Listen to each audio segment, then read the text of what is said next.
Hello guys, দেখেন এটা আমাদের মিস্ত্রি রিং করছে। তো ছেলেটা বহুত গরিব, বুঝতে পারলা, পেটের দায়ে এত দূর কাজে এসছে, এই রোদে কাজ করছে। একটু সাপোর্ট করিও ছেলেটাকে, যাতে ওর জিন্দেগি বদলে যায়। তোমরাই সব পারবে।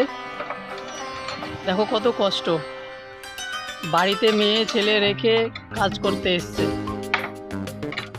দেখেন রিং কিভাবে টানছে, রিংগুলো দেখেন।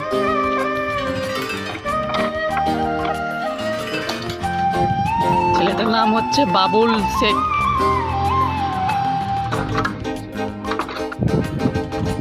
বাড়ি হচ্ছে তার ধৈরামারি, নাকি জি?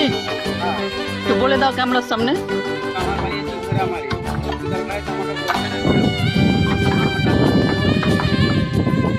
তো শুনলেন আপনারা, মিস্ত্রির দরকার হলে ওকে বলবেন, কন্ট্যাক্ট নাম্বার দিয়ে দেবে। মিস্ত্রি যেহেতু ওই নিজেই, আবার মিস্ত্রি জোগাড়ও আছে ওর হাতে।